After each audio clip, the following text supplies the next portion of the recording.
So, hello everyone, this is सक्षम Singh from NIT Jalandhar. स्वागत है आपका प्रिज्म फिजिक्स में। तो अब ये प्रिज्म फिजिक्स क्या है?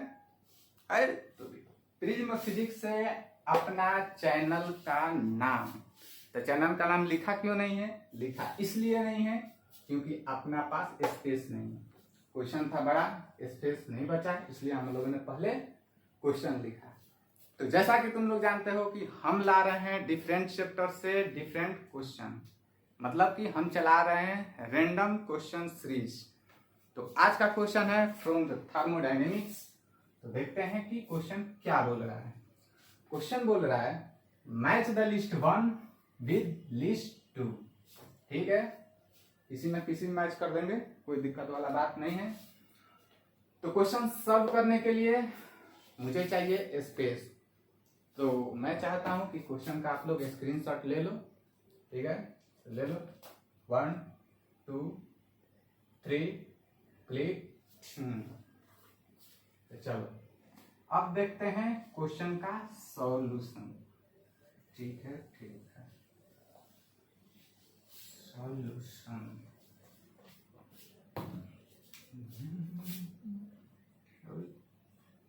क्वेश्चन का सॉल्यूशन नहीं चल रहा है भाई।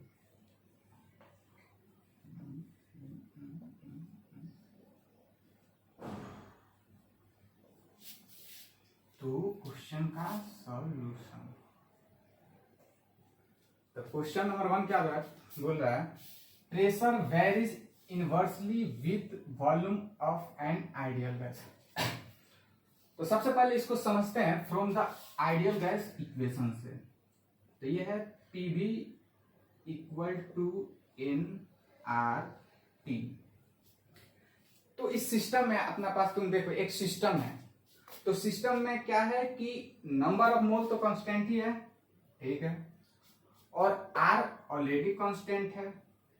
और अब अगर हम लोग T को कांस्टेंट किए, यानी टेम्परेचर को कांस्टेंट किए, तो अपना राइट हैंड साइड पूरा ही हो जाएगा कांस्टेंट। ठीक है, तो ये हो जाएगा PV इक्वल टू, ये कांस्टेंट का वैल्यू कुछ दे देते हैं, जैसा कि हो गया तुम्हारा K। इसको हम लिख सकते हैं P equal to K by V। यहां से अपना एक्सप्रेशन आ रहा है, क्या आ रहा है? वो वही आ रहा है जो क्वेश्चन बोल रहा है। Pressure varies inversely proportional with the volume. ठीक है, तो ये अपना आ गया। तो ये कब आया? जब हम लोगों ने टेम्परेचर को कांस्टेंट माना। इसका मतलब है कि टेम्परेचर कांस्टेंट का मतलब क्या होता है? Isothermal process.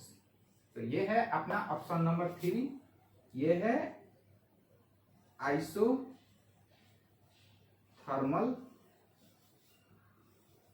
प्रोसेस। ठीक है, तो यहां पे ये अपना हो गया पार्ट ए का सॉल्यूशन। तो अगर यहां पे देखें तो ए का क्या हो गया? आइसोथर्मल 3। ठीक है, अब देखते हैं कि लिस्ट 1 का पार्ट बी क्या बोल रहा है। पार्ट बी बोल रहा है heat observe goes partly to increase internal energy and partly to do work। कोई दिक्कत वाला बात नहीं है, ये भी है कंसेप्ट इजी। इजी कैसे है इसको देखते हैं। फ्रॉम द थर्मोडायनेमिक्स के फर्स्ट लॉ ऑफ थर्मोडायनेमिक्स जो है उससे इसको समझते हैं। फर्स्ट लॉ ऑफ थर्मोडायनेमिक्स क्या होता है? डेल्टा Q इक्वल टू होता है delta U plus work done. ठीक है, ये हो गया अपना फर्स्ट लॉ ऑफ थर्मोडायनेमिक्स। तो आइसोबारिक प्रोसेस में क्या होता है कि जो भी तुम सिस्टम को हीट दोगे वो 2 जगहों पे काम आता है। एक कहां यूज होता है उस सिस्टम का, जो हीट तुमने दिया, हीट एनर्जी, वो सिस्टम में कहां यूज होता है? एक होता है सिस्टम का इंटरनल एनर्जी इंक्रीज करने में, और दूसरा होता है वर्क डन करने में। दूसरा होता है वर्क डन करने में। ठीक है, ये तो हो गया।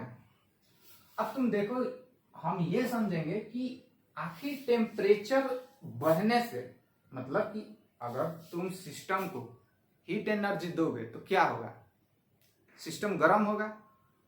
तो जब गर्म होगा इसका मतलब उसका टेम्परेचर राइज होगा।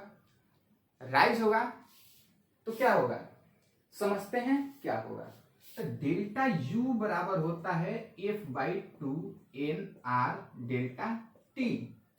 तो जब टेम्परेचर राइज होगा सिस्टम का तो डेल्टा टी क्या होगा, ये भी राइज होगा। इसका मतलब ये हुआ कि इंटरनल एनर्जी भी अपना राइज होगा। ठीक है, अब समझते हैं वर्क डन क्या क्या बात है। वर्क डन बराबर क्या होता है आइसोबैरिक प्रोसेस में, ये होता है P.V, और इसको लिख सकते हैं क्या, NR डेल्टा टी। अगर डेल्टा टी बढ़ रहा है इसका मतलब कि वर्क डन हो रहा है। ठीक है, तो यहां से अपना आंसर क्या निकला, पार्ट बी का। पार्ट बी का हो गया तुम्हारा आइसोबैरिक प्रोसेस। ठीक है, तो पार्ट बी के लिए आंसर हो गया आइसोबैरिक प्रोसेस। ठीक है, अब हम समझते हैं कि इसका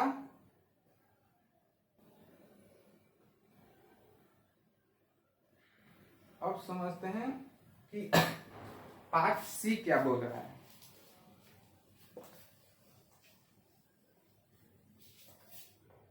पार्ट सी क्या, पार्ट सी बोल रहा है कि heat is neither observe nor released by a system.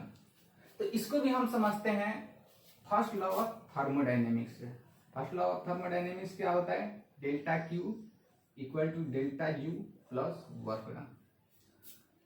तो सिस्टम में ना हीट अंदर जाए ना अंदर का हीट बाहर आए, मतलब कि या एनर्जी ना बाहर से सिस्टम के अंदर जाए ना अंदर का एनर्जी बाहर आए। इसका मतलब वो सिस्टम कैसा होना चाहिए, वो होना चाहिए आइसोलेटेड सिस्टम। तो आइसोलेटेड सिस्टम होगा तो क्या होगा, यहां पे हो जाएगा अपना डेल्टा क्यू 0। तो ये होता है एडियाबेटिक प्रोसेस में। एडियाबेटिक प्रोसेस में क्या होता है, no heat exchange with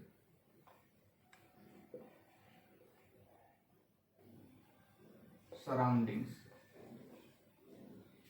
no heat exchange with surrounding. इसमें क्या होगा कि हीट अगर एक्सचेंज नहीं होगा तो डी क्यू हो जाएगा 0। इसका मतलब ये होगा कि डेल्टा क्यू हो जाएगा 0, जो कि हम लोगों ने यहां पे कर दिया। तो अगर डेल्टा क्यू हो गया 0 तो ये इक्वेशन क्या बनेगा, ये इक्वेशन बनेगा डेल्टा यू बराबर माइनस वर्क डन। अब इस इक्वेशन का मतलब क्या हुआ वो समझते हैं।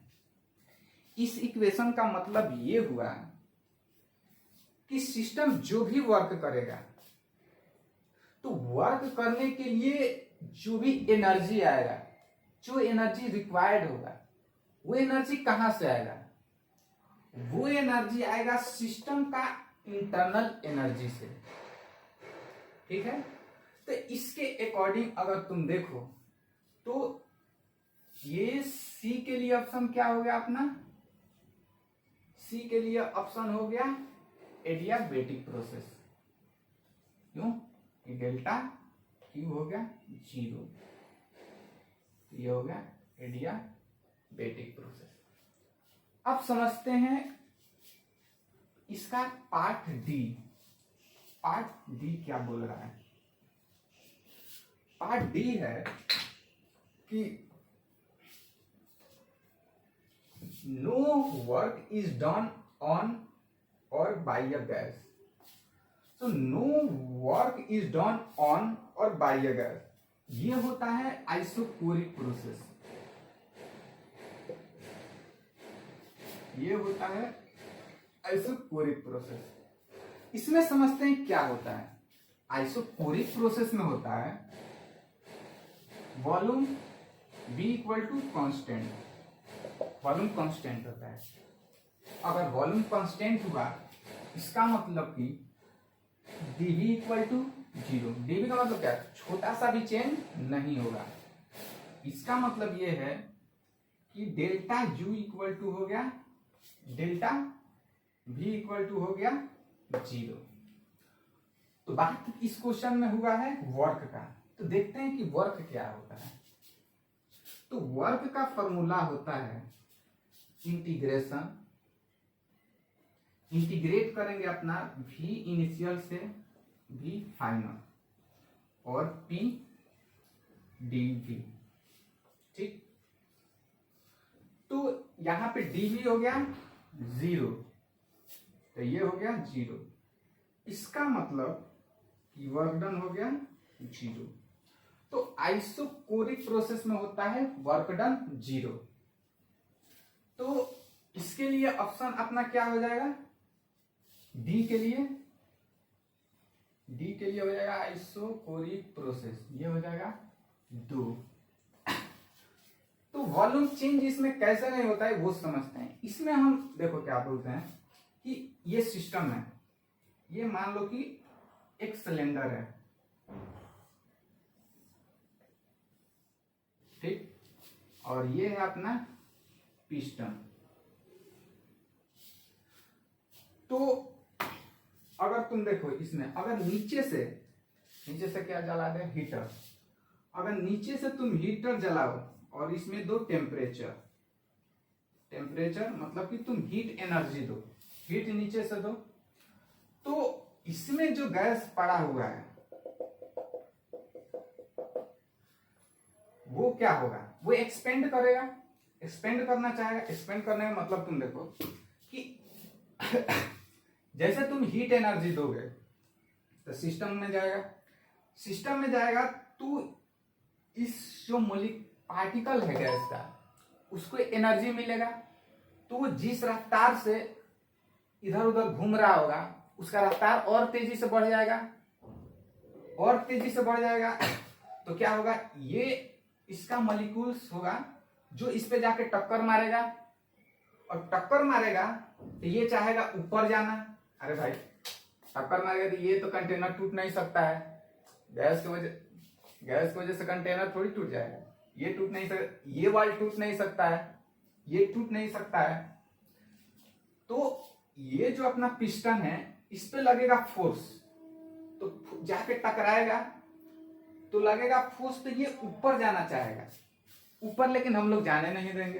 क्यों, कि अपना सिस्टम हम लोग बना रहे हैं आइसोकोरिक, तो इसको कर देंगे हम लोग फिक्स्ड। जब भाई तुम सिस्टम ही फिक्स, पिस्टन ही फिक्स्ड कर दिया तो ये वॉल्यूम बढ़ेगा ही नहीं। तो क्या बोलोगे तुम, ये जो वॉल्यूम है ये है कांस्टेंट। तो छोटा सा अगर चेंज देखोगे, छोटा सा ही चेंज नहीं हो रहा है तो बड़ा सा चेंज कहां से होगा। तो छोटा सा चेंज ये हो गया 0, तो बड़ा सा हो गया, तो इसका मतलब बड़ा सा हो गया 0। इसीलिए यहां पे वर्क डन 0 होता है। और सिस्टम देखो, आइसोकोरिक प्रोसेस पहचानने का एक और तरीका तुम देखो, जैसे ये मान लो किसी टाइप का कोई कंटेनर है और तुम इसको बोल दिया कि ये रिजिड, ये है रिजिड कंटेनर। रिजिड कंटेनर का मतलब क्या हुआ कि ये इसका वॉल्यूम ना बढ़ेगा और ना घटेगा, तो रिजिड कंटेनर बोल दिया क्वेश्चन में, तो समझो कि वो आइसोकोरिक प्रोसेस हो गया। या फिक्स्ड वॉल्यूम बोल दिया तो वो भी आइसोकोरिक प्रोसेस ही होगा। तो ये हुआ अपना इस क्वेश्चन का आंसर, ये हुआ अपना क्वेश्चन का आंसर, ठीक है। So thank you.